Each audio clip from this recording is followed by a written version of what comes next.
kuidas ennast liikuma saada, liikumas hoida ja säilitada head tervist. Jagan sinuga 3 oma nippi, mis mind liikuma saavad. Need toimivad minu jaoks ja ma usun, et toimivad ka sinu jaoks.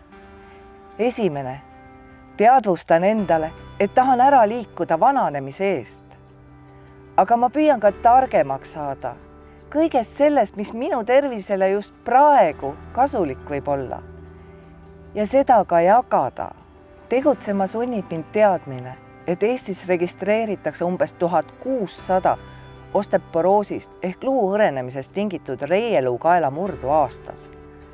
Risk saada elu jooksul reieluukaela murd on 1 naisel 6, mis on oluliselt suurem võrreldes rinnavähiga.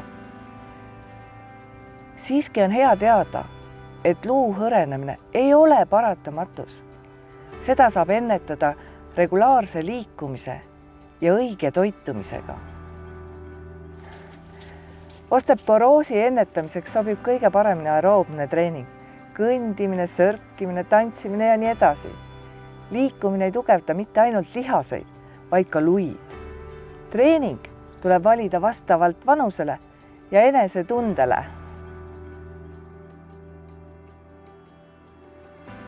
Teine toimiv salanipp enda liikumisharjumuste püsimiseks on teistele toe pakkumine.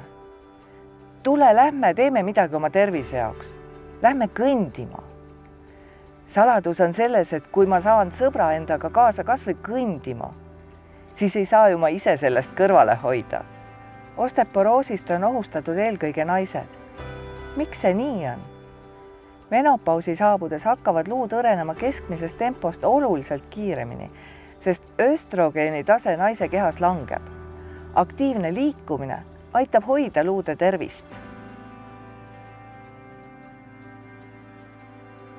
Kuna luud koosnevad peamiselt kaltsiumist, siis on just kaltsiumil väga tähtis roll luude tugevamaks ja tihedamaks muutmisel. Eesti Tervise Arengu Instituut soovitab tarvitada naistel 1000 milligrammi kaltsiumit päevas.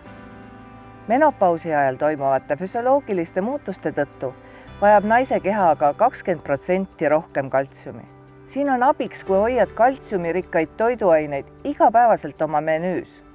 Kõik võimalikud piimatooted, spargel, kapsas, spinat. Vaatamata sellele, et elame toidukülluse ajastul, on jõutud järeldusele, et 70% elanikkonnast esineb siiski kaltsiumi puudust. Selleks, et toidust kaltsiumi omastamine oleks tõhus, mängib olulist rolli D-vitamiini tase. Tartu Ülikooli arstid on viinud läbi uuringu, mille kohaselt on eestlastel vajaliku D-vitamiini puudus lausa aastaringselt. Ligikaudu 70% inimestel pole isegi suve lõpus D-vitamiini tase piisavalt hea. Seega Põhjamaa inimesena peaksid sa tarvitama D-vitamiini ka suvel. Et kaltsium hästi imenduks, peaks sinu D-vitamiini tase olema vähemalt 85 nanomoli liitris. Kuidas seda saavutada? Vastus on väga lihtne. Tuleb aastaringselt tarvitada korralikus annuses kvaliteetset D-vitamiini. Ma ju lubasin rääkida 3 nipist, kuidas ennast liikuma saada. 3. on see, et ma räägin ja ma ka näitan kõigile, kuidas ma tegutsen oma tervise nimel, sest siis pean ma tõesti veel rohkem oma sõnade järgi käima. Kui sa oled füüsiliselt aktiivne, toitud tervislikult, tarvitad regulaarselt kaltsiumi ja D-vitamiini, võid oma teisele puberteedile vastu minna kas või tantsides, osteoporoosi ja luumurdu kartmata. Loodan, et sain sulle abiks ja toeks olla. Ole hoitud, ole terve!